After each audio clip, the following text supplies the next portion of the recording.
On today's issue of the Late Night Nerd Podcast, cinema's dead. Apparently, people are hunting for Ben Solo, and we say goodbye. Generation V, Season 2, that and more coming at you after this.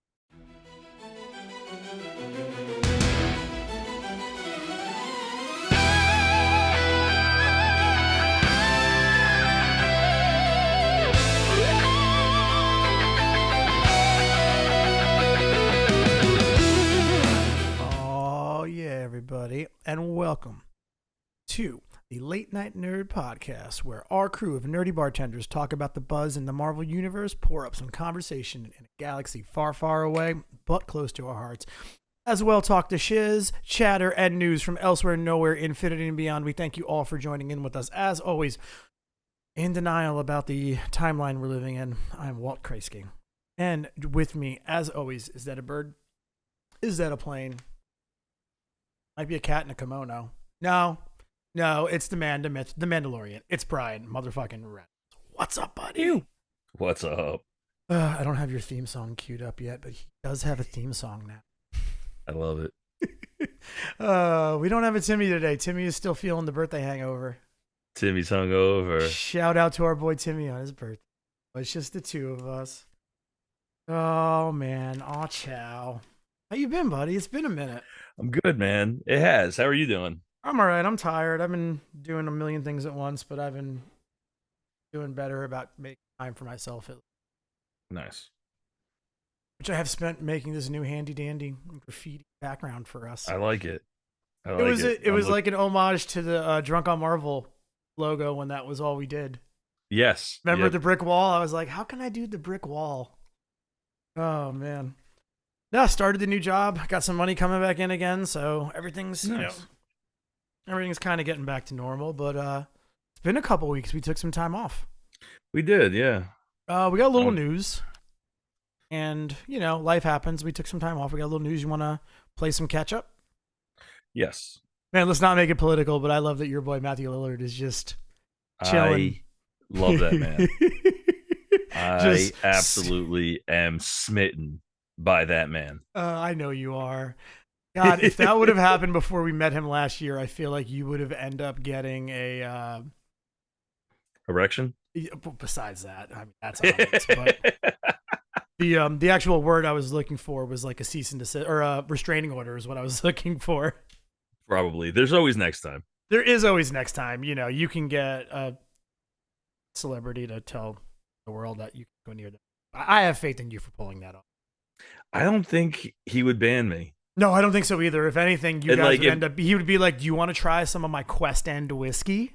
Yes, let's go. I'd be off to the side, and I would take my soda that in my scenario I have that's in a cup, and that thing's got ice cubes in it, and I would throw it on the ground and stomp on the ice cubes and be like, "I'm with you too. Can I drink?" But let's see. Woo. October had the worst run at the box office since October of 1997. Dude, they are doing this to themselves. They are. And the thing is, so it ended up with $425 million, all titles. I believe the 1997 number, when I looked it up, was 375, and I believe that is not adjusted for inflation. So this is definitely the worst weekend you've ever seen. It's they've made it to the point where if there's not a movie that you are die hard to go see, you just wait. It's going to be out streaming in 4 weeks. And then you just rent it, or you can wait another 4 weeks after that, and it's going to be on a streaming network for free. So, I mean, like case in point, all the big movies, when did all the big movies drop? I mean, all the big movies dropped in July, and Jurassic Park knocked it out of the park. Jurassic Park just came to Peacock free. But knocked it out of the park is what I'm saying. Yeah. Jurassic Park, of the three big ones, definitely was the only one that actually, that thing probably exceeded what it was at. Yeah. But that was also the first one out of the three to drop. Which is a big thing. And I know we've been beating this horse for a very long time, and it's not breathing. But Marvel just does not know how to schedule and still feel it's continuing. Then Superman came out and did break $500 million, but I think people were expecting $1 billion. And Fantastic Four, I didn't even check the final number, but I do know. Yep, you and Timmy owe me $1. Yeah. But what is it? So Jurassic Park just dropped on stream on Peacock, I think, streaming. Whatchamacallit, Superman has been out, I think, for free for a week or two, and Fantastic Four is about to drop. Yeah, and those are the big ones. So these smaller movies that go into theaters, they're out on a streaming network within like 2 months. So unless, like, if you're not that super into, like, I wanted to go see the Rock movie, but no, I'm gonna watch. It's gonna be on Peacock or something in like a month. Cool, I'll just wait. We said the same thing about, was it Roofman? Yes. We said the same exact thing. Is Roofman already out of the theaters? I'm not sure. Like it is.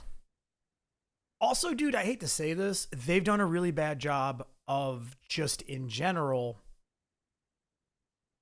advertising stuff. Like, I feel like, because they still don't know how to advertise, because it's just like no one has cable, or most people don't have cable. Like, you don't have cable, I don't have cable.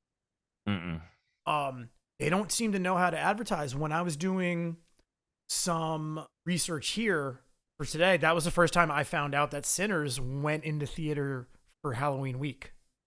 Okay, yeah. I would have gone and seen that, like, straight up. I had nothing but time these last couple weeks. I had no idea, and I finally watched that movie a couple weeks ago, and it's phenomenal, I will say. But all right, so Roofman is in the theaters tomorrow and Wednesday, and then it is done. Really? And that just went to the theaters like a week ago. See, part of me right now is just going, well, kind of want to go take advantage of this and go see Roofman. You know what I mean? Yeah. But part of me now is just like, well, do I have to? Right. Because if it's going to be out, it's probably. I wouldn't be surprised if it is already streaming on, to rent or buy on Prime. I wouldn't be surprised. I don't know if it is, but I would not be surprised if it was on Prime right now. Available yet. Like, I hate to be this person, but for me, like, I'm fortunate. It's not necessarily a money thing, but it's a time and a money thing. I don't want to waste 2.5 hours to go see Roofman when it's going to be on streaming in 2 days. My problem is it's the same. Adam is in the live, and he said that he tries to go to the movies as much as he can, but it's people's behaviors that ruin it for him. And I'm the same way. The last 3 times I went to the movies, I almost fought somebody. One of the guys for fucking what was it? Sinners. There was a whole group of kids that were just talking the entire time. And we were in the D-box seats, which move, and those seats are like $22 a piece for those seats. Like, why are you talking? Why are you spending $22 a seat before snacks, and then you're going to talk all the way through the fucking movie? It's funny you said that. Go ahead. And then Until Dawn, I almost fought somebody because they decided they were going to live stream the movie, and the person they were streaming it to, who was on the phone, started talking, and he had the phone in the cup holder, and it was echoing. And he was a big dude too, but I was ready to I would have fought him. I 100% would have fought the dude. I like that you're like, he was a big dude. You're a big dude too, so this really. I am. That's why I would have fucking rumbled with him. Don't get me wrong. I respect that. Yeah. Yeah. Adam said, he's like, I try to go to solo outings, and I'm the same way, dude. I just want to go solo, that was Shakur Ross said, if I want to go, I do a solo outing. One of the podcasts I listened to, man, was talking about how Fantastic Four kind of got ruined for them because they had kids in the movies, like, talking and throwing popcorn like it's the 1980s. Dude, it's ridiculous. Like, I don't know when movie theater etiquette cease to exist, but it's fucking wild. And I'm a member of the fucking movie theater. Like I get a movie ticket each. I pay and I get a free movie ticket each month. I get discounts, and we drop. I've been platinum for 2 years because I buy 60 fucking movie tickets a year, which Right. is a lot. A lot. And and I still like I'm not going to hit platinum this year because it's been ruined for me because I don't want to go to the movies unless it's a big movie opening weekend, because at least I know opening weekend people know how to act.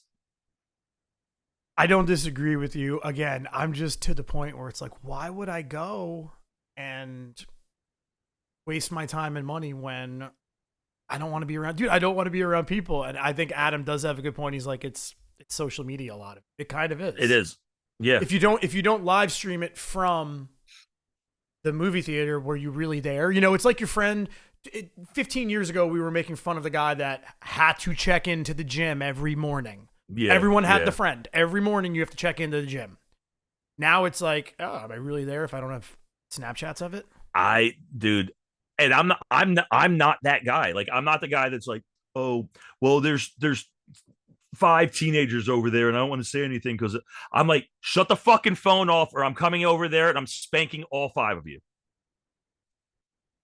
And I will. I'll go to jail. I don't give a shit. It's not like I haven't been there before. I only made that face because I'm just like, damn it. I'm like, I'm going to have to bail you out of jail one day. This is why we're going to go see Wicked. I'm going to go see Wicked twice opening weekend. You and I have tickets for Wednesday, and then I'm going again the Sunday night after.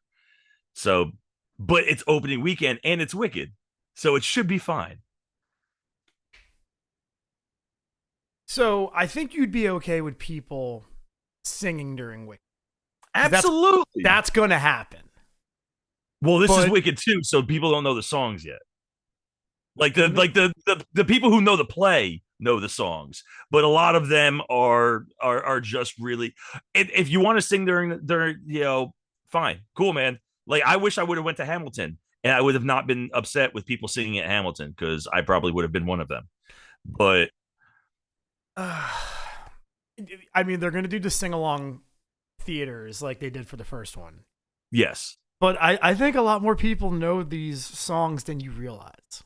A lot more people knew the songs for the first half than the second half. You think so? The more popular songs were in the first half of this. So I have managed. I'm like the 1%. I'm assuming it's like very low percent. I'm the small percent that never saw the play, still have not seen the play, saw the movie, absolutely loved the movie. Love it. Never went to do any spoilers. Say what you want about me. I am so good at just being like, I'm not going to let anything spoil me. Like, I went media dark for No Way Home, and it worked. I was so surprised. I've seen this play twice, and I forget what the fuck is going to happen in the second half. I saw it off and on Broadway, and I still am going to be completely surprised by it because I have the memory of a fucking goldfish. And I remember bits and pieces and like the gist, but like I'm still going to be super entertained by it. Following back to October being horrible. Oh, sorry. We went off on a rant. No, we're good. I'm good. No, do not apologize. Actually, you really set that up really well, and you know I love segues back. I do think it'll bounce back. You're going to have Wicked coming out in November. You're going to have Avatar. You know my feelings on Avatar. But yeah, it's going to make so much money. It's going to make a lot of money. But I really think Marvel is screwing up again. Asians love Avatar, so all of Asia is going to go see that movie. You could not say that without Timmy present. I'm sorry. That's just the way it is. If anything, this podcast has taught me that Asians love dinosaurs and blue people. Man, I bet the Smurfs would crush it. Crush. I watched that movie on the plane, the new Smurfs movie. Oh, it was not great. I've heard that from multiple people, actually. I've heard really good things about it. It was okay. It was whatever. On the way to Vegas, though, I watched Ballerina, And that movie was fucking good. Damn it. I almost went to see that in the theater. And Ballerina again, was good. it just became a free time thing. Like that one, I was at the old job. I was there like 5.5 to 7 days a week. Yeah. It's just like finding the energy at that point to go. That makes me sad. I'm going to go watch that tonight then. Like I knew Wick was in it. Mm-hmm. And no spoilers or anything, but he's in it a lot more than you think he's in it. Oh, I'm 100%. Even if I have great. to, even if I have to rent this within reason, I'm not paying $20. I think it's streaming. It has to be streaming somewhere. If I watched it on the plane, I feel like it's streaming somewhere. Did you watch? Now we're going off on more tangents, but that's what we do here. Did you watch The Continental, the series? I watched the first episode. It's what, 3 episodes? I believe it's 3 episodes. I only watched the first one. Man, my disdain for Mel Gibson was countered by how good the show actually was. Because he's very good in it, and I hate saying that. At least I am one of those people that can separate the art and the artist. Yeah, same. Is he a piece of shit? Yes. Yeah. 90%. Okay, let's not. A lot of musicians over time have been pieces of shit, and people seem to forget that and listen to their music still, so it's kind of what it is. It is. But no, Adam dude. says that Avatar might have the Avengers trailer.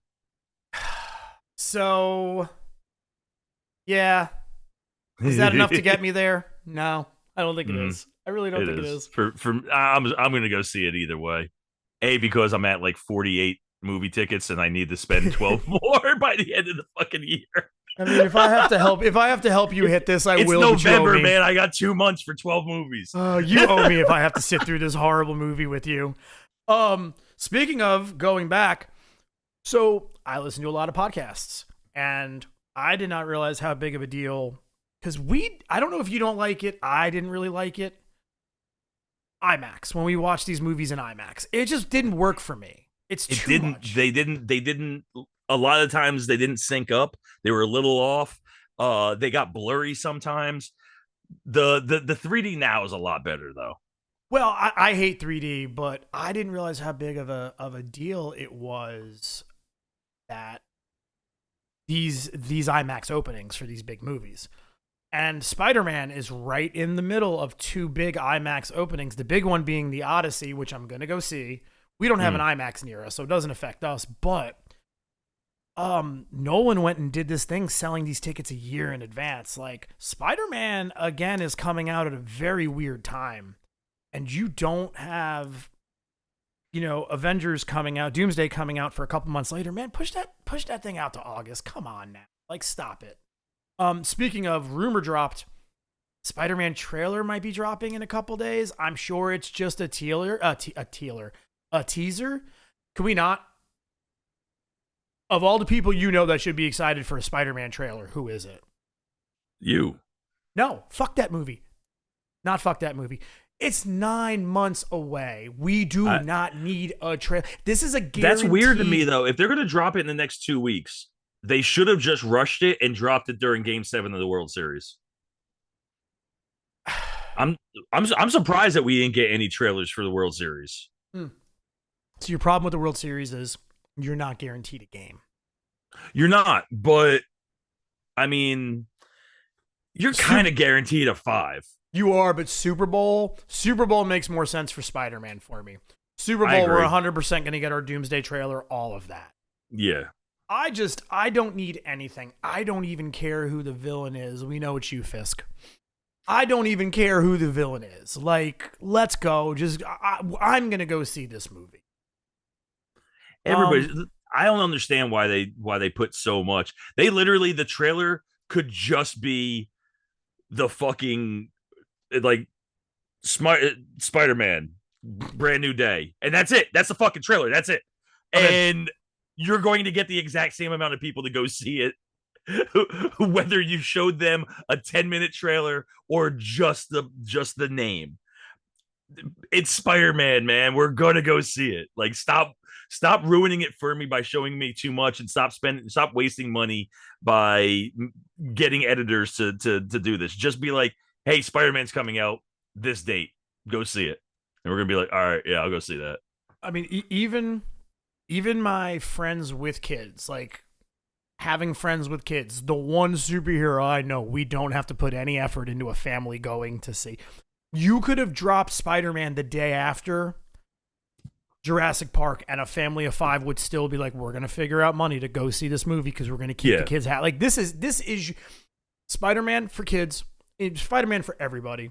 Deadpool for adults especially. Those are your two movies that Marvel needs to put zero effort into anything. And Avengers, like literally Avengers Doomsday. You could have Robert Downey Jr. just walking across the screen, looking at having the Doom mask on. He takes the Doom mask off and goes, I am Victor Von Doom. Puts the Doom mask on and walks back up. That's all you need. I'm there. I mean, listen, while we're at it, more news. Mia Goth is still apparently attached to this Blade movie. She had an interview a couple weeks ago. She said it's still in production. They're taking their time with it. I'm going to say something I think a little surprising to you. Can we move on? Time has passed. Really? It's too far. I'm not saying I don't want a Blade movie, but you have had Mahershala Ali attached to this thing so long. It's been, 4 or 5 years? He's got the voice cameo in Eternals, which was 2021. It's been 4 or 5 years. Look, man, the dude's getting older. He's going to want to do other stuff. This is just getting kind of ridiculous when we don't even have a script or a release date. Like, how old is this dude going to be when the first Blade movie drops? This is my problem with these things. When we've always talked about Kevin Feige dropping seeds and then they don't grow. And this is the problem with dropping seeds so early on, is that if you don't have plans for this movie within the next year, stop dropping seeds, because all you're doing is just shooting yourself in the foot. That's all you're doing. I think it's great that right now the post-credit trailers, the post-credit scenes are now just doing what they used to do, which is, hey, it's going to address the next movie or 2 movies away. That's what it should do. You know, Thunderbolts addressed Fantastic Four, even though that was not actually addressed in the movie. And then Fantastic Four had Doomsday, which technically is the next movie because Spider-Man is a Sony movie. So, I mean, really, that is the next movie. And that's what they need to be doing. Not the same, but did you see that Stranger Things, the final episode, which is like 2.5 hours long or something. Yeah. I threw the runtimes at you. I was like, one day we were somewhere and I was like, hey, if I told you this, 90 minutes, 87 minutes, 104 minutes, what would you think? And I'm like, this is the final season of Stranger Things. Every episode is a movie. And I am 100% not putting this against the Duffer Brothers or Netflix. A lot has been thrown in on this. This thing came out. They didn't realize how big it was going to be. COVID happened. A writer's strike happened. I just feel like this season has been running, or this series has been running for so long that the kids really are like 30 now, and I'm just over it. I don't want to go back and catch up. I don't remember season 1, let alone the last season, man. Yeah, no, just give me a run through. Just give me a 2-minute catch up, and then I just want to watch this final season and be done with Stranger Things. I'm done with Stranger Things. Which is kind of my thing with Blade. I want Mahershala Ali so bad in it. At this point, can we just please move on? Adam in the live stream asks, how old is he now? Mahershala Ali is currently 51 years old. This movie would not be coming out for at least 2 years. Dude looks great for 53. And I'm not saying it's not doable, but as someone in their 50s, I don't think this is the time to be getting in Marvel superhero shape. With Blade, you can get away with it a little, I think, with the vest. You just need some arms. But still, man, these guys aren't us. They don't want to sign their lives away for Marvel, and they want to do other films and, other stuff. And I just think it's time to maybe go looking for someone else. That's all I'm saying. I kind of agree, because you need to do, they're setting up Midnight Suns. You need to do a Midnight Suns. So there's multiple, and even with Midnight Suns, I was thinking about this just when you were talking, cool, we're going to bring in Oscar Isaac as Moon Knight. When did Moon Knight come out? Oh God, Moon Knight came out. I can't even tell you. Moon Knight Moon Knight was when we first started the podcast. So right? 2.5, 3 years ago, that was the first thing we covered, I believe. Yeah. So I mean, cool. You're gonna bring back Moon Knight after 4 years of hiatus. Like we haven't seen anything. Like that's why I said you keep introducing all these characters and then you just leave them behind. Like and we need more product of these characters if you're going to continue to use them, or have them just do one and dones.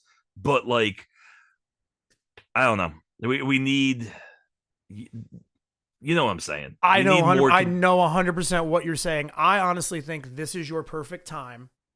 Go and just move it to someone else, someone that's less like this. I think is another big problem with Marvel is I don't want to call it stunt casting, but I don't care for Harrison Ford in that last Captain America movie. With that said, I don't care for most of that last Captain America. It's not very good all around. If we I still love the cast that we did right after that. We're like, we enjoyed that movie. We're not going to tear it apart. And then for an hour and 15 minutes, we did nothing but tear that fucking movie apart. hour and 15 minutes, we tore that apart for 2 weeks after. Yeah, we did. We kept going back to it, dude. And here's the thing. Harrison Ford is winning awards for the stuff he's doing. I believe it's Apple TV. Like, the dude's a good actor. I'm not saying the dude's not a good actor. The dude's a great actor.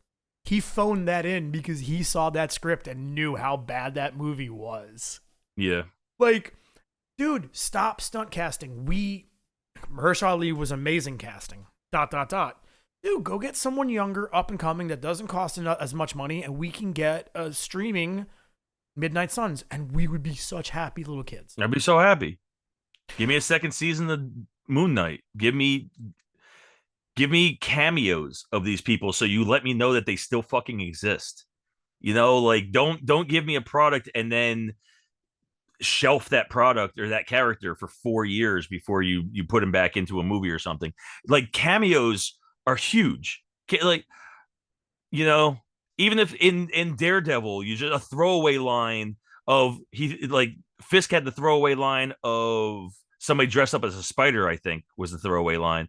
You know, you can even have like a throwaway line as an Egyptian god, something. Just let me know that this character still exists in this universe instead of shelving them for years. Dude, I agree with you, and now you're really good at setting up my segues today. I appreciate that. We're going to circle back to one of Adam's questions. He was like, you really think this was directed at me because I was like, Spider-Man, I don't want to know the villain. It's Fisk. I do. If you listen to the last couple, you would know that I have been on this Charlie Cox thing, and then I went to Comic-Con, and I'm not the only one. Ryan Airy was in the same panel I was in and said the same thing. He was just like, did you see Charlie Cox's reaction when thought he got caught? Because Brandon Davis had gone, do you have some weird thing that you're the only one that can play Daredevil? And he's like, what do you mean? And he's like, oh, the Spider-Man trailer. And just the pale white shock reaction. And like Brandon Davis did a good job recovering. Oh, Friendly Neighborhood, you voiced him. He's in that movie. And first I was just like, we better not see Charlie Cox in this damn trailer. Yeah. We better not, because I need him. That's a good surprise. We know Frank's in it. We don't need to know Matt's in it. Actually, if you want to throw Matt in the trailer, you're throwing Matt and Charlie Cox in this, and we have Tombstone in this movie, and we all know this. Come on. It's Fisk. Mm-hmm. That's this. Can you imagine how that theater will pop if Wilson Fisk, if Vincent D'Onofrio pops on screen and we don't know about it? Yeah.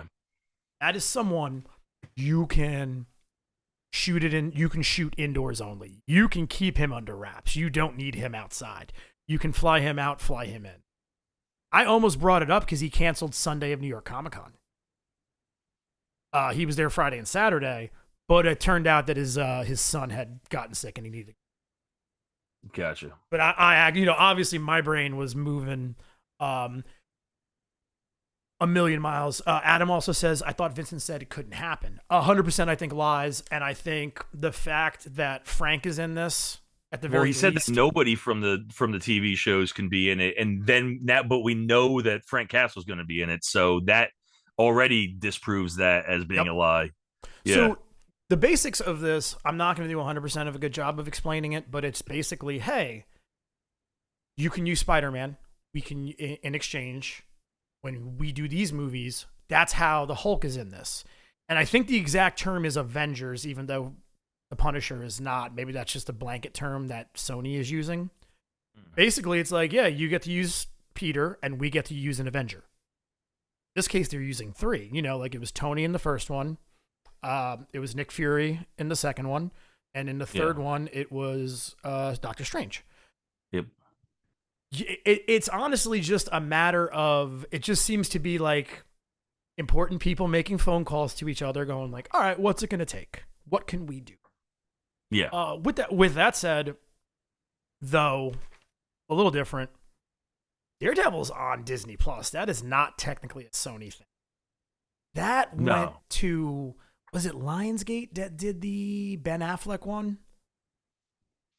That was Fox. That was Fox. Mm-hmm. So yeah, you're right, because Deadpool, 100%. Yeah. All the stuff gets pieced out left and right. Well, Disney owns all Fox now. Right, and I just think when all that got sold off, I think Daredevil and Fisk, I think Fisk went with him in that sale, so maybe Marvel was able to get around that. Yeah. I'm pretty sure Fisk is a Marvel property. Which, hells yes. Real quick, since we'll knock off a couple more news things since we're on the subject of it. Tramiel Tillman had an interview this week and was just like, hey, so what villain are you playing?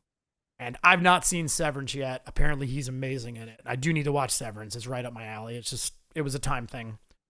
What was Severance? Severance is, oh man, I don't even want to. Is that the Apple TV show? Yes. Yeah, I know. I watched the first season. All right, yeah. I know. It's good. I've heard it's like amazing. First season's really good. I haven't watched the second season yet, but I will. I guess once you see his character, you're just like, this guy can definitely play a villain. I'm still holding out hope. Maybe he's Jefferson Davis. We're planting seeds for Miles, even though we're not going to see a live action Miles yet. Even though seeing a couple set photos, I'm further away from believing that. But he does say, "Who says I'm playing a villain? Who says that? Where'd you get that from?" I can't say too much about it. I am enjoying filming Spider-Man. He's just kind of going there. I don't think he's a villain. And if he is, I just hope it is not Osborn. I want Coleman Domingo. If we're going to race swap Osborn, cool. No issues with that. Make it Coleman Domingo, though, because that dude's hot heat. Christ, he's the Cowardly Lion coming up next in 2 weeks. That is who is voicing the line. Coleman Domingo, baby. Yeah, right? Speaking of that, just saw Wizard of Oz in the Sphere a week ago. How was that? It was fucking cool, man. I bet. You did not get the apples, I'm assuming? All right, so check this out. We didn't catch an apple. I was filming, and it hit my phone and popped off, and Autumn went to go catch one, and it hit her in the hands and popped out and went into somebody else's hands. As we're fucking leaving the Sphere, if you sat all the way down in the bottom for the $400 seats, you got a free poster, limited edition poster, and a swag bag, which there was an apple in the swag bag. As we're leaving, a girl looks at us and goes, "Hey, do you guys want this poster?" And we're like, "Sure." So her and her boyfriend give Autumn and I each a bag with the poster, and both of us got an apple. No kidding. Yeah. Dude, that whole the entire trip to Vegas, we just constantly got hooked up with free shit the entire time. It was insane. But That's so awesome. we got a free swag, 2 free swag bags. And then on top of that, we wound up, as I told you, we got on stage with Simple Plan. Yeah, you had an okay time. We had an okay time. I wound up getting what I get? I got a fucking signed graded 10 PSA baseball card from fuck? John Smoltz. I did you could sell that to our boy Logan for some money, I bet. Dude, it's like a $200+ card. Or actually, we did Zach would buy that from you. We did the lucky boxes. The lucky box where like you put $80 in and you just get this box that comes out. And nothing dispensed. So I called up the number and complained. And I was like, I was supposed to get a Pokemon card. And they were like, okay, cool. And they dispensed a box. And I'm like, cool. I open it. And it's a baseball card. And it's the graded 10 signed PSA John Smoltz card. And I was like, that's cool, but it's not a Pokemon card. So I called back and I was like, hey, it's me again. And she's like, yeah, what's up? And I'm like, I wanted a Pokemon card. You gave me a baseball card. She goes, oh shit, I did give you a baseball card. I'm sorry. Here's a Pokemon card for you, and dispenses a Pokemon card. So I got a 10 PSA Pokemon card. Well, buy one, get one free, I guess. Oh my God.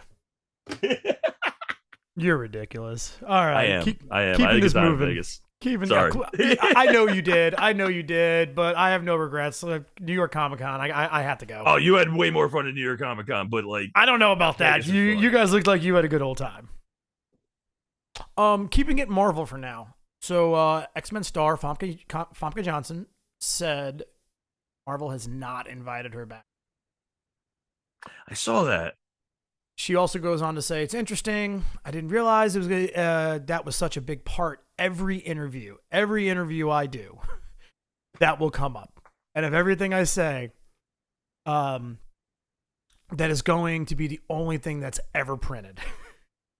Like, no matter what movie she's doing press for, she's like, that's the only thing anyone cares about. Do you believe her? Yeah. Because I feel like if they came up to her and asked her to come back, for something, she would. Do you think the 27 chairs are our cutoff for this movie upcoming? There's been a lot of chatter. Like, there's been people seen where they're filming that are Marvel stars that are not in this movie as far as we know. I don't know, man. Like, I don't know what they're going to do with Doomsday. Like, we have... So, okay, she was Kelsey Grammer Beast X-Men, right? Mm-hmm. So we have Kelsey Grammer Beast in the MCU. We have a Kelsey Grammer Beast in the MCU. I am holding out hope that the way we get these X-Men brought in are the 97 X-Men. We don't need an origin story. These are X-Men 97, and we just merge them. Something happens in Battle World, everything gets merged together, and you don't need this backstory. And by doing so, you have a time jump with them, or however you want to play this off, but you don't need to do the Magneto,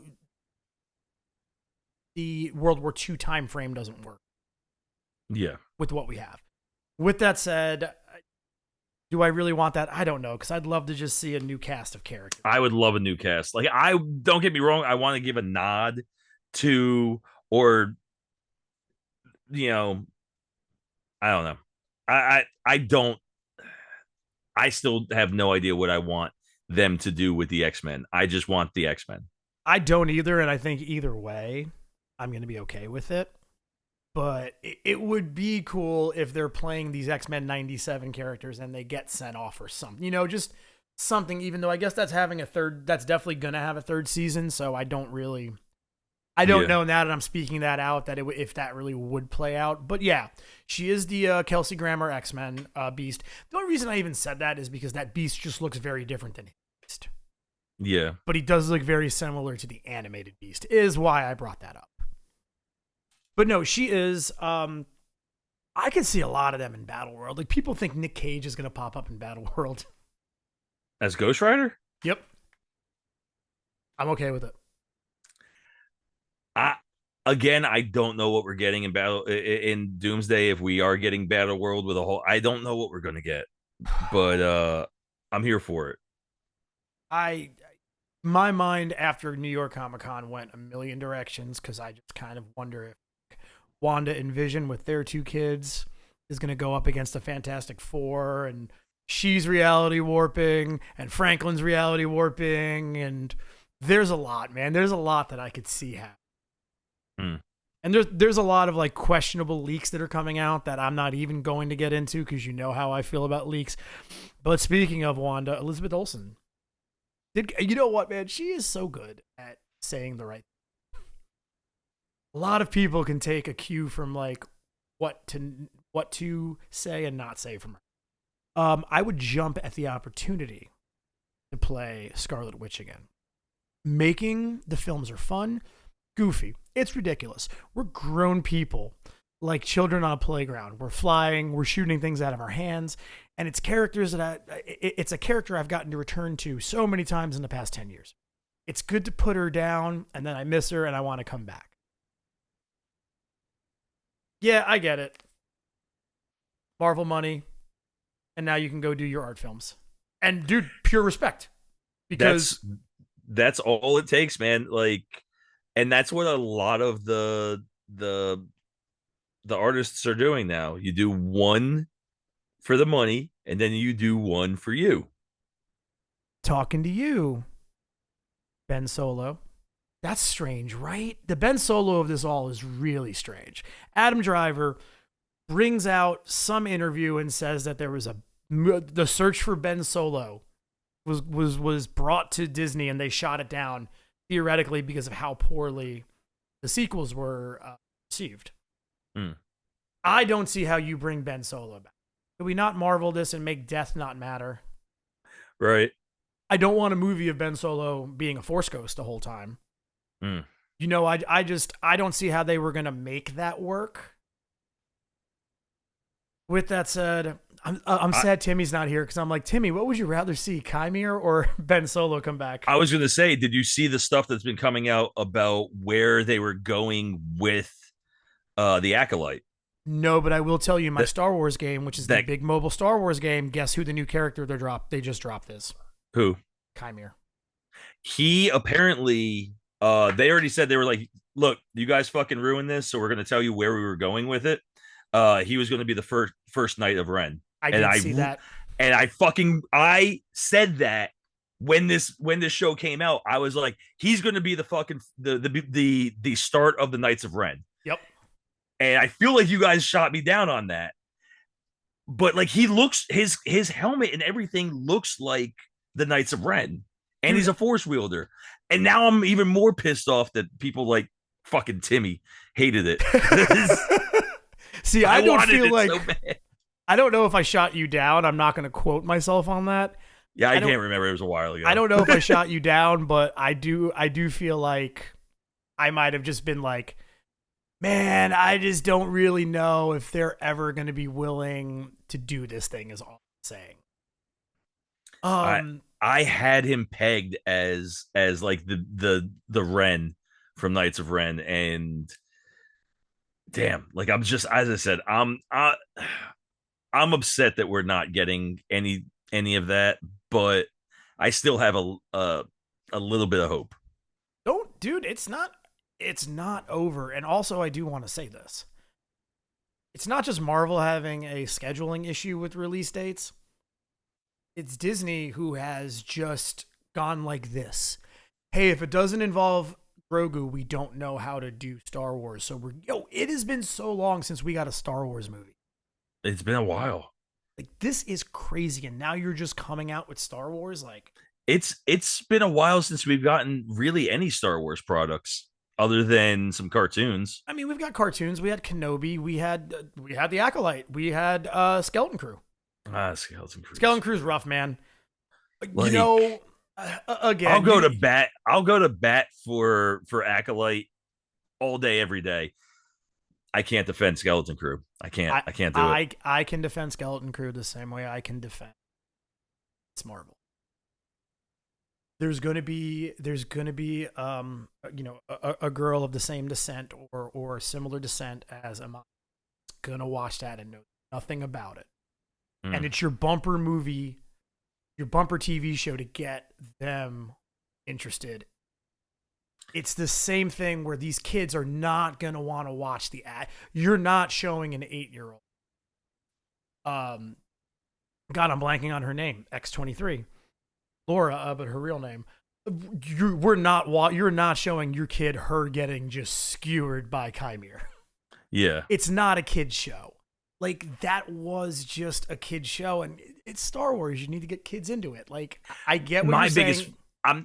I don't have a problem with the show. I have a problem with everybody. Dude, we did an entire episode of what we thought was going to happen at the end of that show, and nothing fucking happened at the end of that show.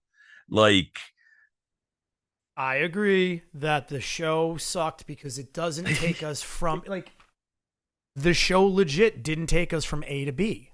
Like it took us from A and then it circled and then it dropped us back off at A. At A, yeah, it brought us nowhere. And that was my problem. We were like, oh, the head pirate is going to be somebody big. The president of the planet's going to be somebody big. Something's going to be big. Something's going to happen, and then nothing, absolutely nothing. And that I feel like that was the biggest disappointment of that show. The show was tolerable if it would have landed us somewhere that we needed to be. The fact that it didn't land us anywhere made that show awful. I thought it was great till we go back to the planet, and the planet is escaping me, but the planet where they're minting all the coins. Yeah. It was great till we got back there, and it feels like we wrote this excellent thing where we saw some different planets. We saw the two factions fighting on the one planet, and Smee turns on them.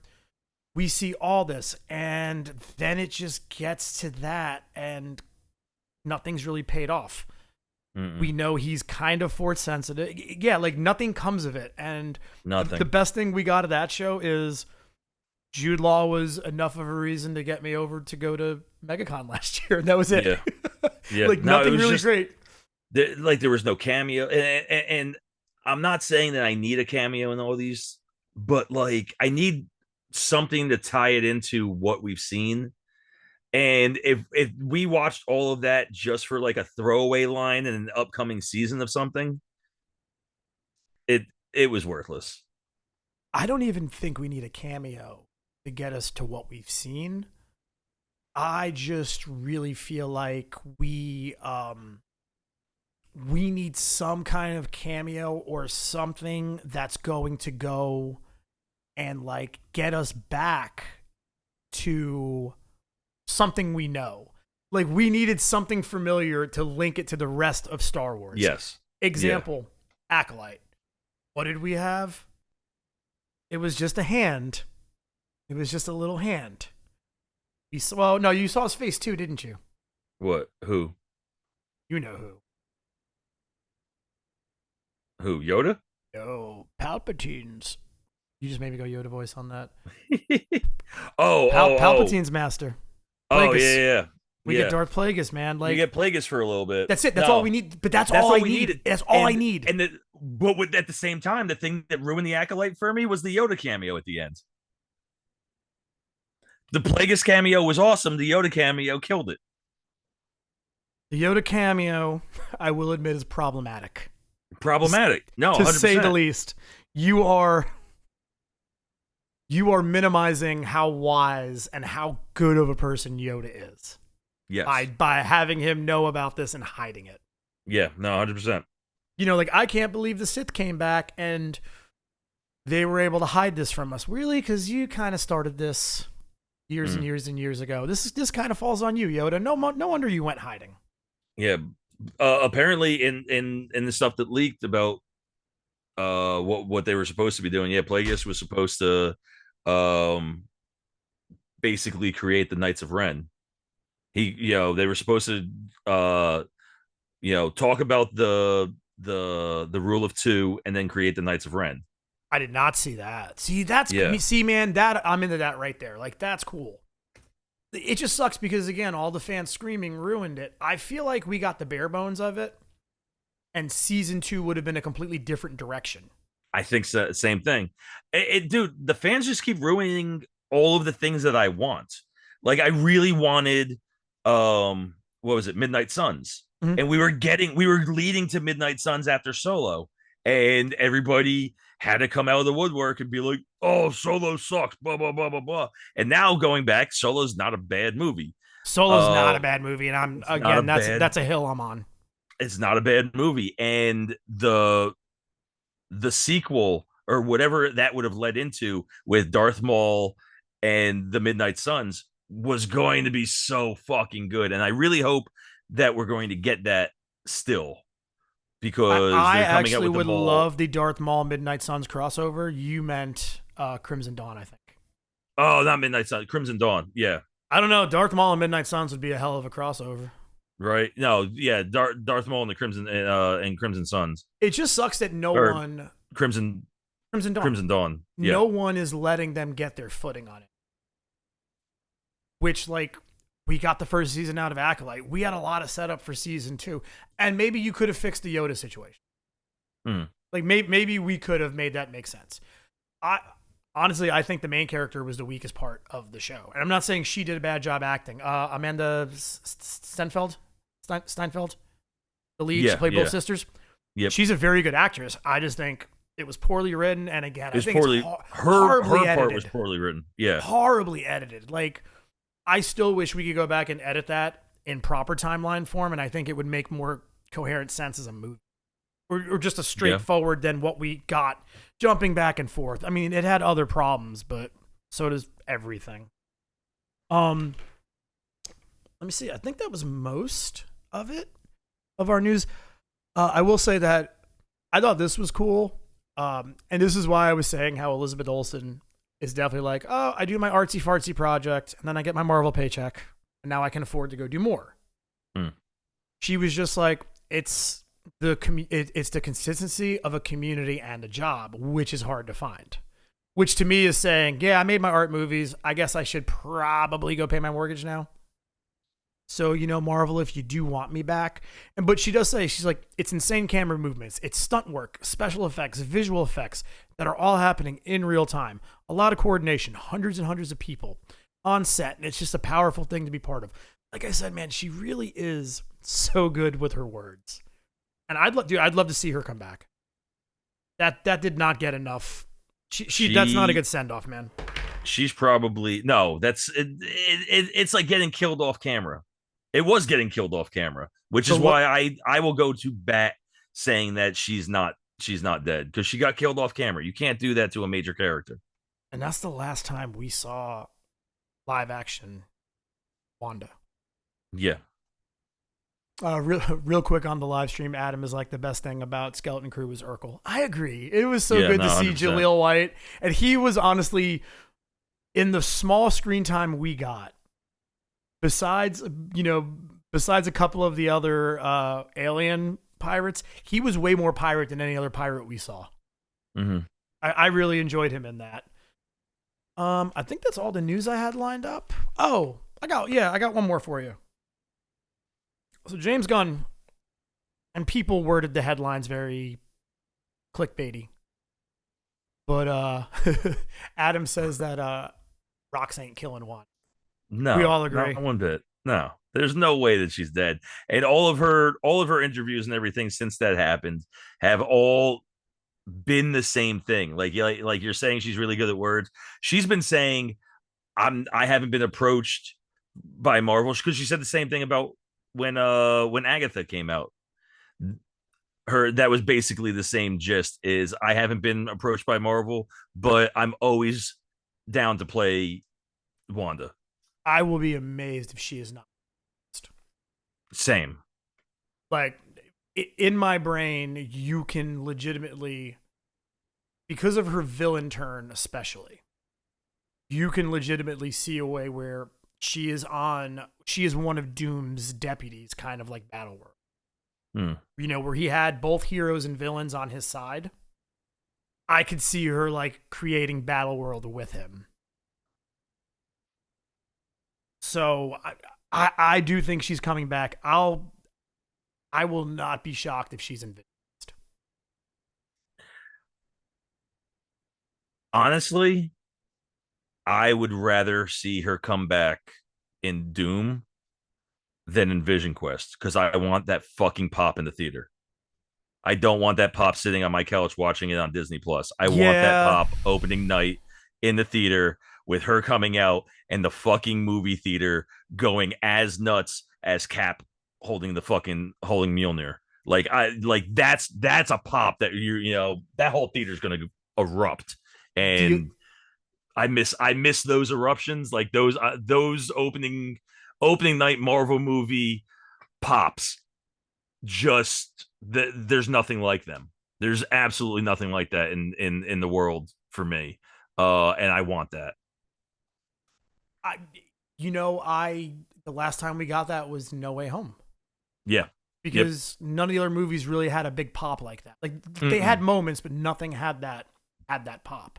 Yep. And if they show her in Doom, that place is going to erupt. Like, I kind of want to go to a matinee for Doom, like the day after it comes out in the theaters, because I have a feeling there's going to be so many goddamn pops in that movie that it's going to be tough to watch. That you're going to need to watch it a second time to actually grasp everything, because people are going to be hooting and hollering and clapping opening night. No, I agree with you. And actually, I'm kind of going to renege on what I said a little bit. I don't think you can say that in 2025. Yes, I can. That's a word. That's a real word.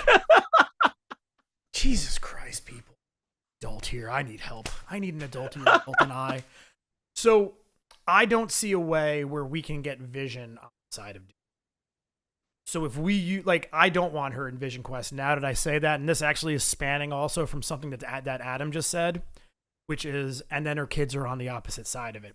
I would like to see Doomsday where Doom resurrects or rescues or whatever's, and in Secret Wars we go and the kids are on the other side with Biz, and that's enough to maybe push her to the other side. Because the other person I want to see on Doom's side is, he's Tony and there's an iron suit. I would love him to get the girl with the iron suit on his side. Yeah. But for a very we did have, Adam brought up, we did have some big pops in Deadpool and Wolverine. You had Blade and Johnny Storm. Yeah, you know what? I forgot about that because for some reason that movie just doesn't register as a timeline movie. I know that's messed up because it's got the TVA. Yeah, like it is very much a timeline movie. It's specifically it's a timeline movie, but it's part of the MCU timeline. For some reason in my brain, that thing just doesn't exist when I think about it. I'm with you. I also don't see it. Yeah, but because we're just used to Deadpool not being in the MCU with it being a Fox property. So yeah, no, I'm with you. But yeah, no, that was probably the last time we got a full audience pop was Deadpool. The Gambit pop, the Laura pop, and then the Blade pop. The Blade pop was big. Again, I know the guy's got his issues. I can separate artist and art. But man, when Wesley Snipes walked out, it was just like, whoa. Man, I absolutely love everything. Every time I see Wesley Snipes on the screen, I love it. Like him in Deadpool and Wolverine was amazing. Him playing Blade in the Council of Vampires on What We Do in the Shadows was fucking amazing. I did not know he did that. Dude, the last season they go and visit the Council of Vampires, and it was before Pee-wee Herman dies. Pee-wee is there from Buffy. From Buffy, yes.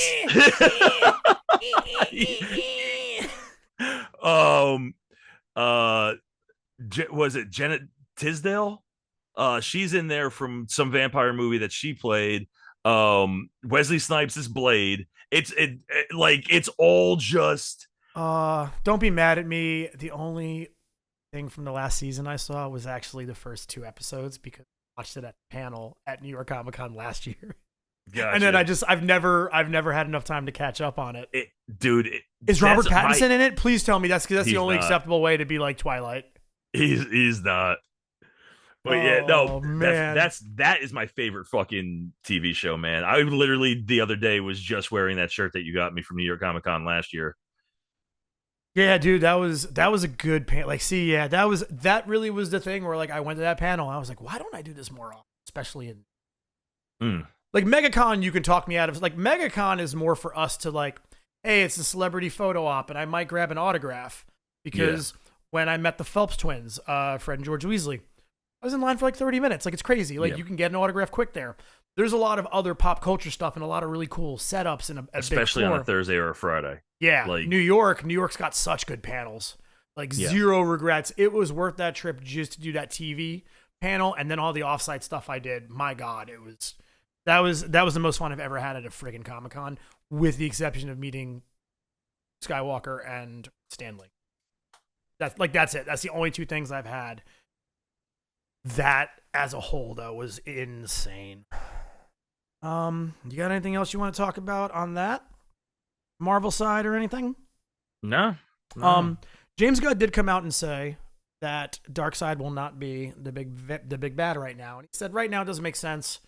He doesn't say, and people are wording the articles for clickbait. Started saying this earlier. They're wording it like he's never going to happen. He basically goes and says it's not the right time for it. Zack Snyder did it and it was cool what he was doing. And he doesn't go and throw any shade. Because he did throw a little Marvel shade, I feel like, a couple interviews ago. I saw that, yeah. But, like, he doesn't. He's like, Zack was doing this really cool thing, and, you know, Marvel just did Thanos, and they look alike, and they kind of are the same. And I agree. This is not the right time to go in and do that. No, this is I something also agree. You had said before we jumped on, like, Brainiac makes a lot of sense, and we haven't seen it. Brainiac makes all the sense. Honestly, you know who I want your big bad to be? Luther. Oh, we're getting him back. Oh, we are, but I think he needs to be the mastermind of everything until we get Darkseid. Yeah. Because this is your classic brain versus brawn, but this dude is smart enough to pull it off.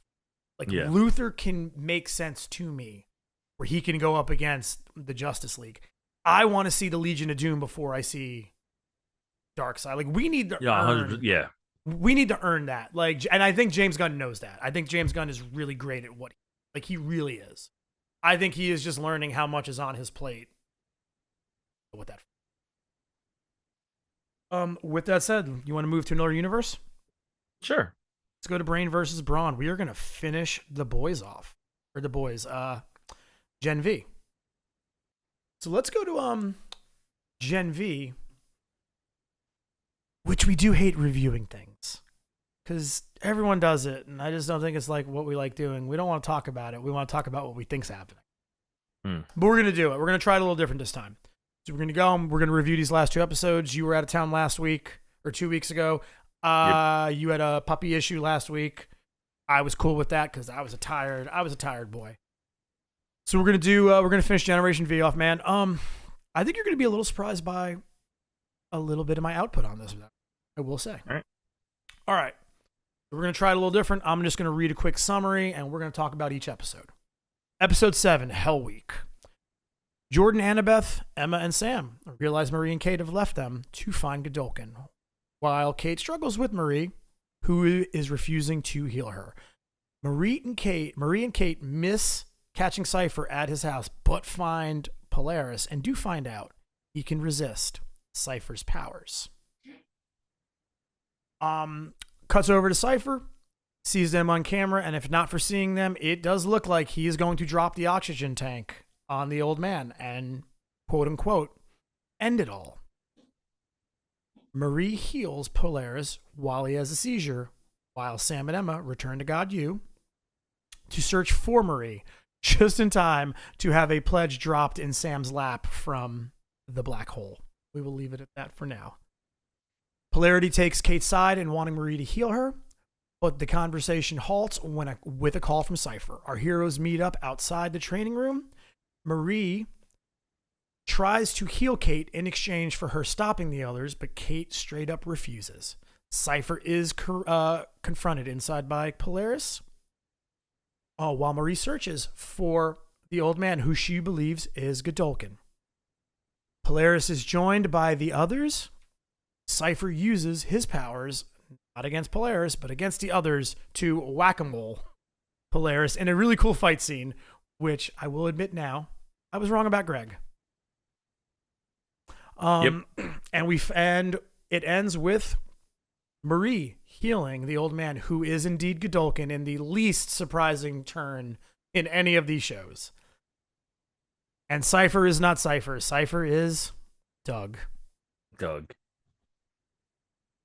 And scene. I mean, everyone knew. Everyone knew. I liked episode 7, but episode nothing from episode 7 shocked me. Everything just kind of fell into place. I agree 100%. Her healing Polaris made a lot of sense. I will say, man, when this series started, I did not expect to finish these final 2 episodes going. Man, my favorite characters are actually Doug, Cypher, whatever you would like to call him, Polaris, and now Sister Sage. Sister Sage has taken such a jump because we get a little bit of her in the last season of The Boys. Yeah. But I love what her character has done in this season of Gen V and what she set up for the finish of this. But honestly, the best performance was Hamish Linkletter as Cypher, and man, Sean Patrick Thomas is a Polaris. Man, I've been bitching for a while. I'm tired of seeing burnt dick, poopy diapers. Did not expect the pledge to shoot out of Black Hole's butthole. Poor Mr. Hempel. And yeah, dude, I was wrong about Greg. I like the dynamic of Greg versus Sam because Sam still just doesn't know what he's doing, basically, as a human. Yeah. He's been a lab rat minus the time with his family. I was wrong about Greg, though, and that kind of surprised me. I was right about Greg. I didn't think he was a bad guy.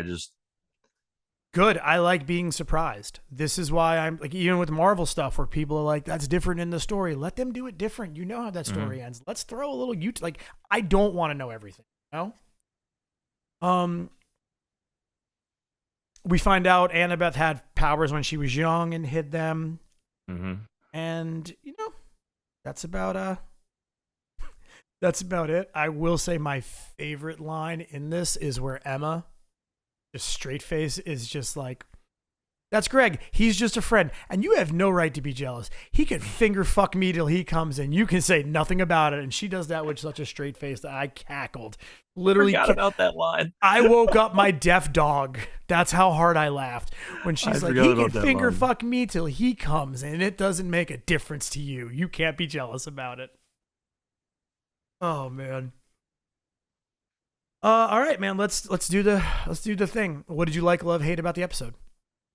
It was okay. Nothing really. I mean, it got us from point A to point B. That we knew that was going to happen. I liked the end where Godolkin's just walking away after he had that dude choke himself to death. The pledge choke himself to death. Like, man, I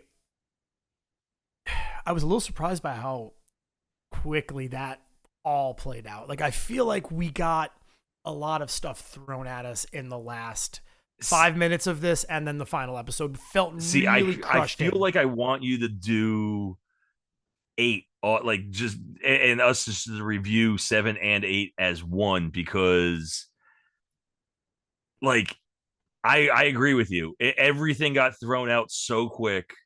I had such high hopes also for episode 8, and I don't say I was let down, but everything just happened so quick in these 2 episodes. Interesting. I really thought you were going to go a different way with this, and I wonder if we're going to have the same feeling. So, asking ye shall receive. Episode 8, Trojan, 46-minute runtime. We open on a flashback of how Godolkin's lab fire 60 years ago actually played out. Cuts then to our heroes talking to Doug about how he came under Godolkin's control, and he tells Marie Godolkin cannot control her. Godolkin indulges on some food, wine, and other things with Sister Sage, who is worried about how Homelander will react to Godolkin being back, who then tells her that he has one last class to teach. Polaris attempts to take Doug to the hospital is stopped by Black Noir. The remaining team prioritizes keeping Godolkin out of Marie's head, while a pep talk from Emma is the catalyst for Marie to apologize to and heal Kate. While Godolkin goes online to send his plans via Instagram or Snapchat or Reel or whatever you would like to call it, which is a seminar in action. The heroes then go trying to stop anyone from attending this class with minimal results. Godolkin lets his feelings of what the university has become very clear to his first class, and a bloodbath ensues. Jordan forgives Marie for leaving her but breaks up with her. Sage confronts Godolkin, who wants to control Homelander. Sage then goes and has Noir leave his post and lets Polarity go. She now knows how this has to end.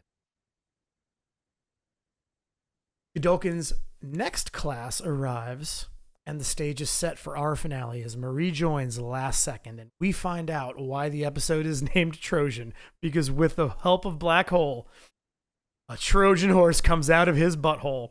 We see Harper and Allie and Jordan and Sam and Greg and Emma, and I'm probably missing somebody, make their way out of his butt.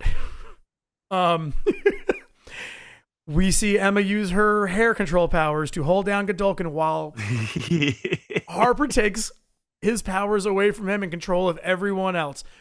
Marie goes to finish Godolkin off, and he quickly turns the tides on her and the others. But Polarity comes in and saves the day.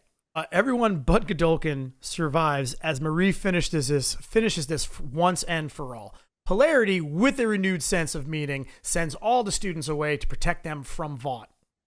A few of the students do stay behind, but our main resistance crew heads off. We are then left with them meeting Starlight, who is joined by A-Train, and our two faction of rebels have merged to one. And scene. This was too quick. We had all this buildup about Godolkin, who's a major player. This is a guy. Major player. The fucking school's named after him. I was literally about to say, this is a guy the school is named after. And it's honestly, man, it's not even just that for me. It's, you had what I just said about Superman and Lex Luthor, if Lex is now the big bad moving forward. It's cool because it sets up your classic brain versus brawn battle. You had Homelander and Godolkin. And I get it, It's the boys, and it's about the boys. But I just feel like there could have been a way to incorporate this into this season of The Boys, where you have Homelander and Godolkin, and now the boys are dealing with both of this. And it just felt so rushed, and to have all this build up. So rushed. Right? Like, to have him alive, or to have him back and healthy for the final 5 minutes, not even, I feel like, of the last episode, and then kill him off in this episode. The final 5 minutes was so bad at, like, him just that drone shot of the pledge dying and him just walking across the field, so badass. I'm like, oh, next episode's gonna be fucking amazing. And nothing happens. Like, I don't even think he kills anybody from the first class. Like, they all got back up and then they were kind of like injured. I mean, I feel like a couple of them probably died. With that said, probably the dance scene was absolutely hilarious. Yes. One of my favorite things was the dance scene. And then also when it's Allie that takes the control, right? Harper's the one that has the hair, I believe. Yeah. When Allie takes control of him, and she's like, am I controlling them? And they're all moving yes. with her. Yep. Dude, some of it was phenomenal. First, let's say rest in peace, Doug. Right. And going back, Hamish Linklater able to play the two so different was great. Yes. And that scene in the car before he dies, the scene with him having the conversation with Polarity, where Polarity about his son, that was a really cool scene. That was such a good, man, you're gonna make me tear up watching this show just a little. And I know it's added to that Chance Padroma passed away, makes that a lot heavier, and it felt like the proper send off for him. And again, I think some of the problems we have with this are because they had to do some really hectic, quick reruns. Yeah. But you killed off Godolkin way too quick. I'm sorry. Quick. That this should have been handled. Or if this was the way it was going to be, give me Give me 10 episodes and give me 2 more episodes with Godolkin in it. So Like one of my it, notes actually says big issue is this should have been an earlier season. Like we should get another season of Gen V or more episodes like you said. like if Before we this got boys finale. yeah, if we you gave us full powered Godolkin for not even a full maybe a One whole episode because he gets maybe one killed. whole episode. He Yeah. gets killed about the same time frame that he's brought back at the Yeah. the end. So he's basically one full episode. Which is, I don't think it was enough, man. Like, even if you wanted to give it 9 episodes or cut some of the shit from the beginning episodes and, I don't know. We needed more of him. I agree 100%. And my God, having him in this final season of The Boys would have been really. I would have liked to have seen a little bit of him and Soldier Boy have a conversation. Yeah. Because that's who obviously experimented on Soldier Boy. Yep. Like it has to be, right? Because he took the same V, like that's why he doesn't age. Yeah. Dude, it was peak episode for me going back to it was that conversation between Doug and Polaris. Where he's just like, man, I really loved your kid. And he's just like, he was the best. Like everything about the way he delivers the line, both of them even, not just Amish Linkletter, but Sean Patrick Thomas too. The way they go over was like, he pissed in Godolkin's coffee once, and I don't even know how he did it. And that kid was just a legend. Like that whole exchange is fucking beautiful.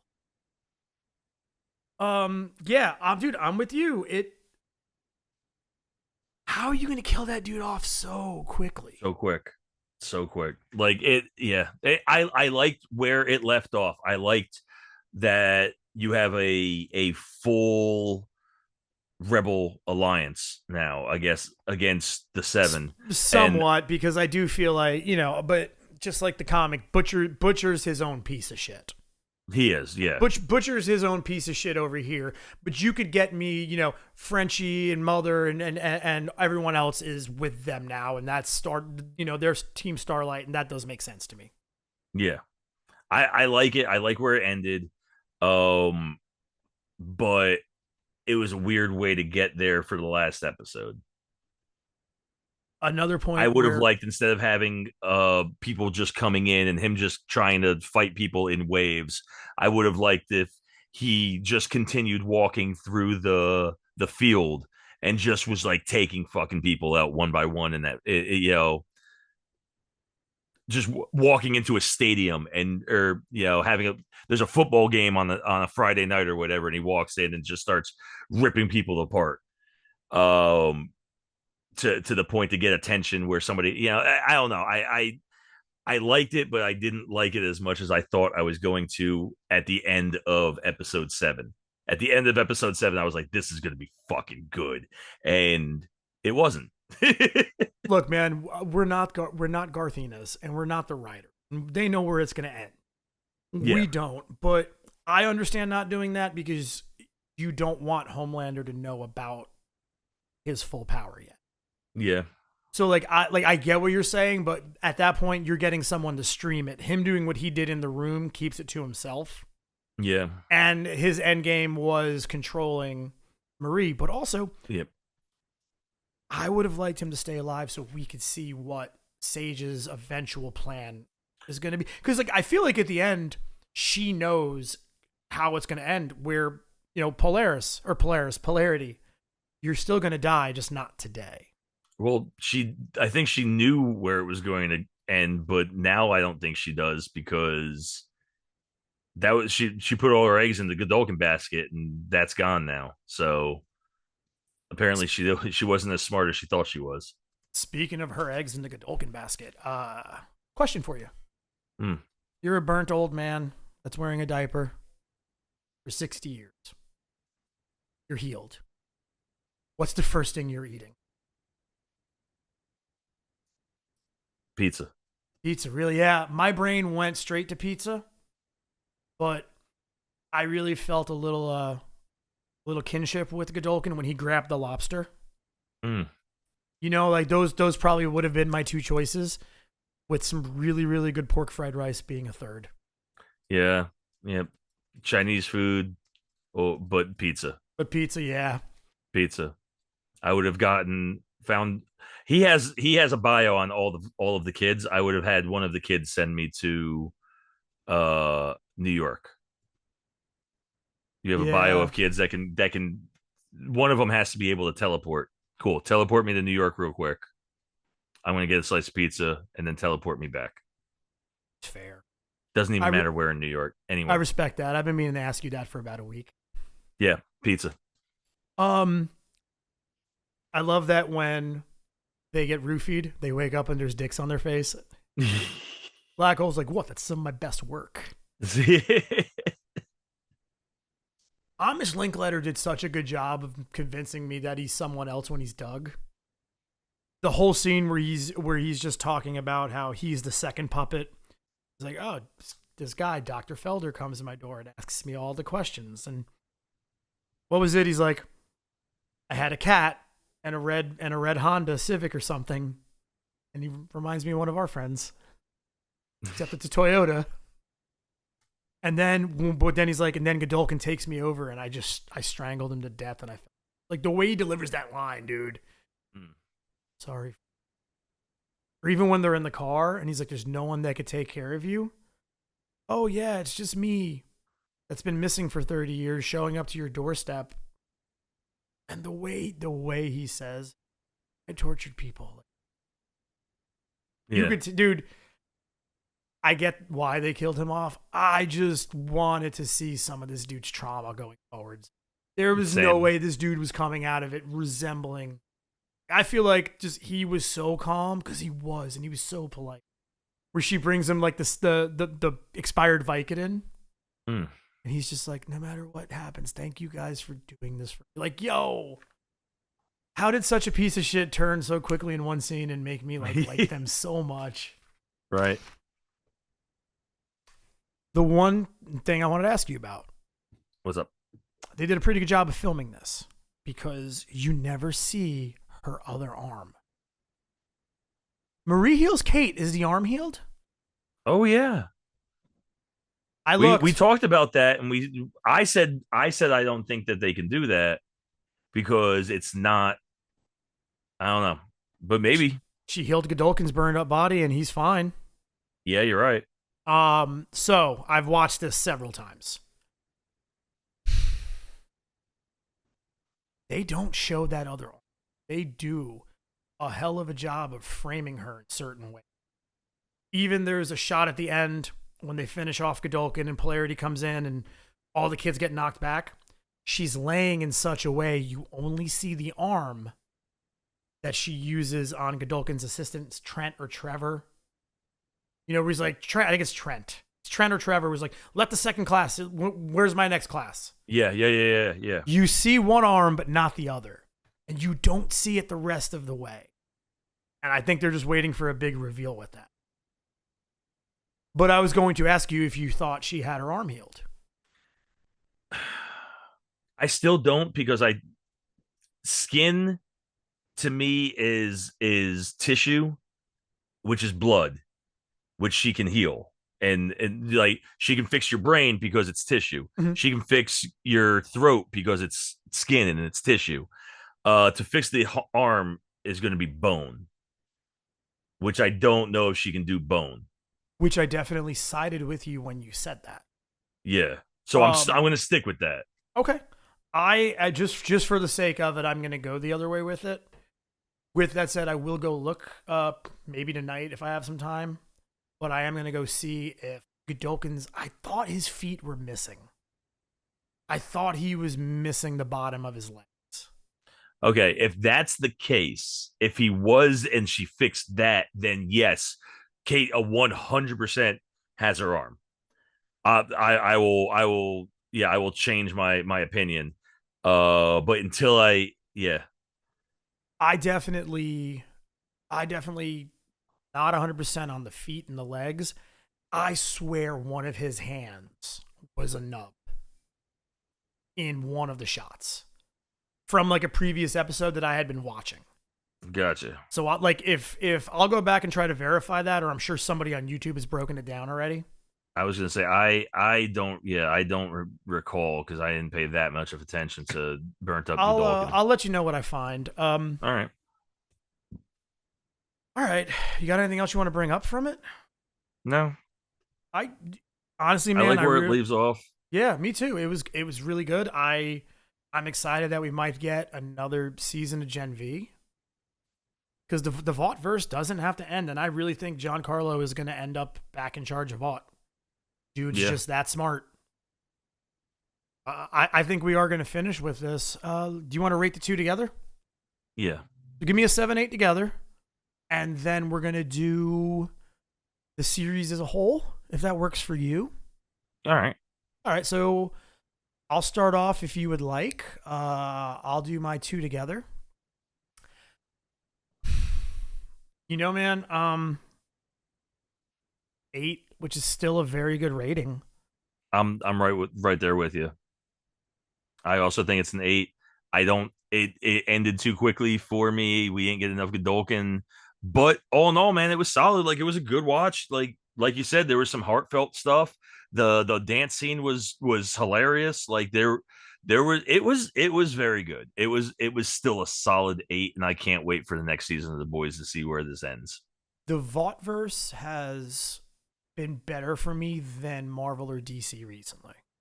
Yes. DC's been good for me since James Gunn took over. But we still have we have a lot to go. I'm going to go one step further and say the Prime universe has been the Amazon Prime universe has been better than what DC or Marvel has been putting out, because that include, because this is The Boys is Prime, right? Yep. Those Invincible. So you're getting The Boys, Gen V, and Invincible. Those 3 properties, man, fucking good. I actually recently started watching Welcome to Derry. I was just going to bring that up and see. I was waiting to finish this and to see if you've watched the first 2 episodes of Derry. Then let's do that, because I got 2 to talk about there. Because that shit's fucking good. And you know I don't generally fuck with shit like that. Dude. So let's save this till the end. Let's get our rating out here, and then I was going to bring that up to see if you've been watching that, because oh my fucking god, that's I'm best, cool with that. Best I got TV time. I've been watching. I got time if you got. I got time if you got time, buddy. I do. All right, cool. All right, I went with an 8. You went with an 8. Final 2 episodes. I'm going to tell you, coming into this, I was ready to throw a 9 at this season.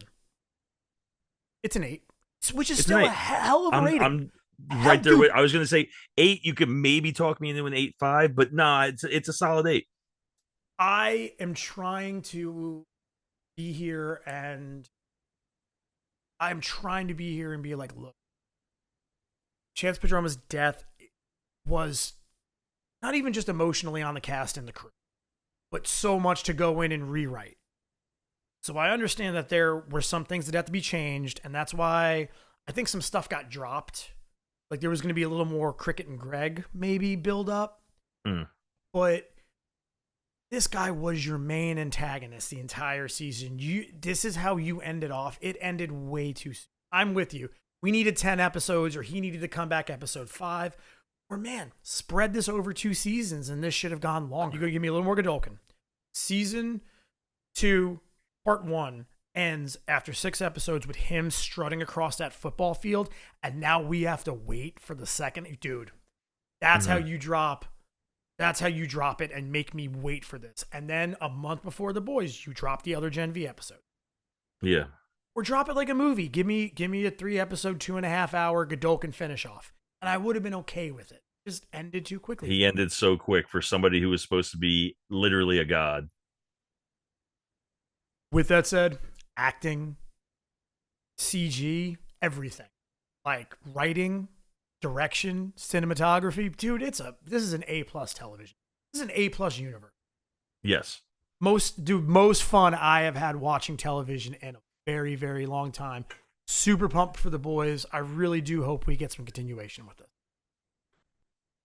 All right, let's talk about Derry. All right, no other thoughts. We're going to Derry, baby. I started watching 2 things, man. You'd be proud of me. I was like, I'm going to start watching new things.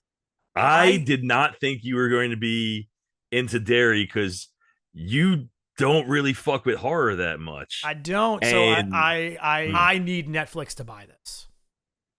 If you're telling me we could just pay $55 a month, have Netflix, Hulu, Disney Plus, and HBO Max in one app, that's all we want. Anyway, we're back to cable. And I'm fine with it.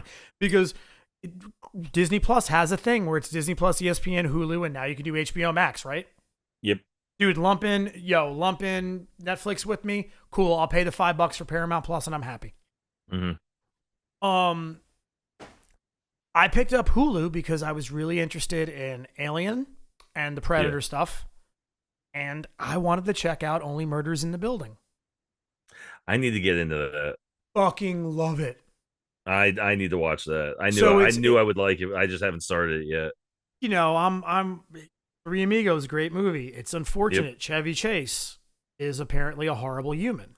Yes. Let me tell you what, swapping him out, and who is it? It's Selena Gomez? Yes.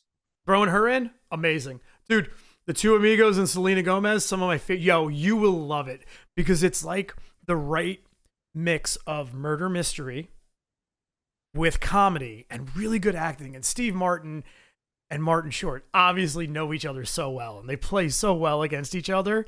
Yeah. And I'm going to tell you, it does go a little darker than I expected. Last two episodes of the first season whole first season's great. It's really good. You need to watch it. So I ended up picking up Hulu for that. I've been watching Derry. Fucking love Derry.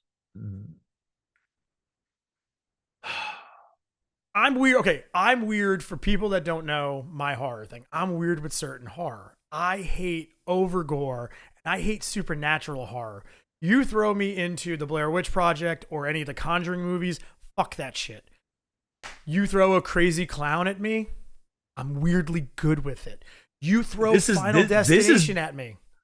Cool. This is prior to this is no Pennywise, man. This is it. This is the creature. This is the creature before, yes. This is because the way that the creature works is he just knows what you're scared of and uses that against you. And in the in Pennywise, it was just in the original it was Pennywise the clown because I feel that it was after Gacy. I never thought about that. Well, have you ever read the book? It's been a while. It's been a while. But dude, this TV show, the last two episodes are so goddamn raw. Like, I've never watched a show that is dismembering and ripping up children. Like, do you remember 30 Days a Night? You can't kill children on TV, and this is just the fuck we can't. Like, so, watch me. Do you remember 30 Days a Night? Yes. Josh Hartnett did the movie. It's actually one of the first graphic novels that I ever purchased after my hiatus of buying comics. That was not Marvel. Actually, probably in general. That was not a Marvel DC graphic comic. 30 Days a Night is one of the first graphic novels I've purchased. So there's a thing in that movie where it was a big deal because they straight up murk this little girl that got turned into a... Mm-hmm. And I'm watching this and I'm like, all right, you got these kids and you're just like, okay, these are going to be our main characters. And I get that. And, we know this is coming. You were going to tell me that we were going to slaughter most of them the first episode, especially getting you involved with getting to know them like that. Like, I was like, all right, here's my setup. Was convinced. Autumn and I both convinced when we went to go start the second episode that was going to be a dream. And they were going to wake up and those kids weren't going to be dead. And then, like, it breaks to the cops sitting out in front and they're like, those poor parents. And I was like, oh, fuck, they really killed those kids. Like... Yo. Like, all right, the first episode where we see the shot from inside the projectionist booth and the kid hits it, yeah. Episode 2. When you see it from the other angle. Was not expecting that, dude. Autumn breaks it to me. She looks and she's like, so we're just going to watch these kids get fucking murdered all over again, but from a different angle? And I'm like, Yup. I guess so. Yup. Not gonna lie, did not see that coming one bit. I didn't think they were going to double down on kid murder. Like, I was like, all right, we got that. All right. Oh, we going to roll it back? So funny enough, dude, like you said, like horror is not really my thing. Yeah. Weirdly, again, Final Destination is one of those ones too where you could throw me in a Final Destination movie and I'm good with it. Stephen King, totally fine with it. Stephen King normally isn't super scary. Like I was talking with Mandy about this. Stephen King, the books, very graphic, very, very, very scary, very crazy. Normally when they do a translation to a movie or a TV show, they tone it down a lot. They cut a lot of the gore and a lot of the fucking horror out of it. And they are not doing that with Derry. This is all in. This is the rawest fucking show I've seen. It is both episodes 10 out of 10. I am so in love with this show right now. Did we see a girl in her bed get taken in by a monster placenta that turned into her mother? Like, what just happened? That scene was fucking wild. That scene was fucked. That scene was fucking everything about that scene. The creature in the vagina pulling the fucking like what the fuck did You know what I'm really enjoying from this is I know it's a bad example of it, but we're Stephen King did it first. We're view eschewing it. All of Stephen King's books go together. Yes. A lot of people think the base that they're at is going to end up being the base involved in The Mist. Okay. And so it's, what is the actor's name? Actor is Chris Chalk. All right. So he is playing Dick Halloran, who, if you saw Dr. Sleep, is in that. And he's also in The Shining. Yeah. Different actor in The Shining, obviously. Hell of a casting because Chris Chalk is doing a killer job. I thought it was Carl Lundley. I'm like, did they go and get him and de-age him? Because that dude looks like Carl Lundley. And then I went and I'm like, am I losing my mind? And I went and looked up Dr. Sleep and I'm like, no, that is Carl Lundley in Dr. Sleep. Like, I was like, yo, this is A+ casting. It is creepy. Adam in the live is like, what the fuck? I gotta go watch this show. if you don't know what we're talking about, and all you hear is like, dude, and he was in the fucking vagina, and he's pulling the cord, like it's so wild. It's such a wild show right now. Like horror movie. Okay, horror movie rules, right? Black dude dies first. Kids can't die. That's it. Nope. Fuck you. Dude. Like, the whole time I'm like, I really feel like that's the first time I've ever really seen kids die in a horror, like in a movie. So, or in a TV show. Like, you'll see kids like, like you don't see kids get ripped apart like that. That's my thing. The first episode is framed in such a way where, they die and the kid's face hitting the glass is a shock, but like you don't see it go down. And then the first episode's such a cool way to end it, where it's the hand, and then I see the hand. So I thought it was her hand mutilated, and then it cuts, and I realize she's holding her best friend's hand. Mm-hmm. And then it ends with the scream, and I'm like, yo. And then it jumps in, and I was with you. It's a dream sequence. Nope, it has to be a dream. To watch those kids just get mauled and exploded and ripped in half and thrown against, dude, I was like, this is crazy. And they do such a good job of portraying shitty, kind of racist cops. And I'm going to compare it to how Daredevil does New York City or how Penguin does Gotham. Mm-hmm. But they do it better. What's the main, because I'm sitting there and I'm like, you thought the main character were these 4 kids. Oh, okay. Yep. The main character is these 2 kids. No, actually, everyone who's the main character, Derry. Derry. The whole town of Derry is the main character, and I went back and watched it and the newer one. Yeah. The Skarsgård one, which I totally forgot James McAvoy was in that, by the way. Is he? Oh, yeah, he is. Yeah. The second half. Yeah. Dude, I went back and watched it, and I'm just like, yo, such a good series, man. Like, this is how Stephen King is supposed. Let's go back. Let's redo all of it. Skinwalkers and Langoliers, like, give me all of this. I want all this redone. Give me The Stand now. Dude, The Stand was a good TV show.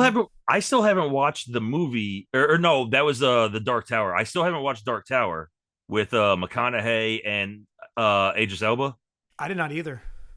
No, I heard horrible things about it, and I just never watched it. But I need to go back and watch Dark Tower. But dude, like, I if they made all the Stephen King movies, remade them now, like this, all day. The Stand came out, I want to say, like early 90s. It was something like there were a couple iterations of it. The one I remember specifically was like a 2 or 3 part movie. That's how they mostly did. They did the miniseries. So you had the Stand miniseries, you had Tommy Knockers, you had it was that way, correct? Langoliers, I think, was a made for TV miniseries. Langoliers definitely was, because the only thing I really remember about that is how bad the creatures looked, and also Balky Bartokomous is in it. He's the guy on the plane flipping out, looking for Cousin Larry. You can't blame him. He's from it's Balky. He's from Meepos. He doesn't know what's going on. He's trying to find his cousin Larry Appleton. Dude, I'm with you. Can we Stephen King this everything out now? Because give me Cujo back. Give me a new Carrie. Give me, like, they did that a couple years ago. I feel like they did do a new Carrie, but yeah, no, give me some of those, because nobody under 30 knows what The Stand is, or what the Langoliers are, or what the Tommy Knockers are, or any of those. I said Skinwalkers. It's Sleepwalkers, isn't it? Sleepwalkers? Yeah, it's Sleepwalkers. Sleepwalkers, which everyone forgets. Sleepwalkers. King. It was Stephen King. I watched that. I was fucking 6. I watched that in a movie theater in Newark, New Jersey. And the second the cop gets stabbed in the heart with a corn cob was probably one of the most traumatic things. Like, there's no reason I should remember that scene from a movie I watched when I was 6. Seriously. But I do. Dude, books I forget are Stephen King books that ended up becoming movies. Thinner, which actually is not a bad movie. Dude, you go back, considering when that was made, very good movie for the time. Yes. Christine, you said Carrie. Oh, the movie that just came out, The Long Walk, Stephen King movie, or Stephen King book. Yep. The Running Man. Literally, The Running Man is a Stephen King book. I can't wait for that movie. That new movie is going to be fucking good. Like, that we should go see in the theaters. Green Mile. Misery. Yo, can you imagine a remake? Firestarter. Granted, I don't know if you need Misery remade. Misery holds up, dude. That one holds up. Don't even touch that movie. There's nothing you can do new that you can do to make that movie new. That movie's good. You've got me sold. I could get behind a remake of Cujo. Remake of The Mist. The Mist needs redone. Needs redone. That movie was not good. That was not. No. Dude, the Children of the Corn. Like, yo. Anyway, going back to this. Derry. Oh man, I was sitting here and it was funny, and I was like, what the fuck are we gonna be able to do for our review section? Derry. Next week, I would love to review. Sold. Derry. I didn't even think we were going to go there this week. Me neither. I was just going to bring it up. I was just going to be like, hey, what's everybody watching? I was going to bring it up after Gen V and be like, hey, so I don't know if you're watching anything else, but Derry's really fucking good. Derry. Nice. Next week, Derry season 3. I like it. Oh, man. And I think we'll get Timmy. We got to text Timmy. I mean, I don't, obviously, I didn't really have any notes set up for this. I think with no notes, we fucking did a pretty good job. Yo, I'm with you. I'm not ready to call it a 10, but you can talk me into it. Nothing's perfect. Nothing's perfect, but These this might is have been damn perfect. really good. These are really good episodes. To go in not knowing much about anything with this, and okay, I do have one complaint about this. I'm a stupid dummy face and didn't go to the dairy panel in New York Comic Con. No shit. Yep. That's it. Had I known how much I was going to enjoy this, that would have been one of the first things I jumped on. It's so, dude, HBO Max has been killing it. Like Dairy, Peacemaker, Penguin. Oh man, I'm sorry. I'm going to disagree with you. HBO Max has been killing it well before then. Rome, and The Sopranos, The Watchmen. If you guys are bored and have not watched The Watchmen and you want to watch a really, really good series, it's a Watchmen 10 series. was a good series. Watchmen's phenomenal. It was good. HBO does not put a television show out without putting some serious thought behind it. And they do. Dude, you're right. I cannot wait to see Bill Skarsgård appear as Pennywise in this. Mm-hmm. He is going to. I don't want him till like the last episode, man. Oh no, me too. I want the end.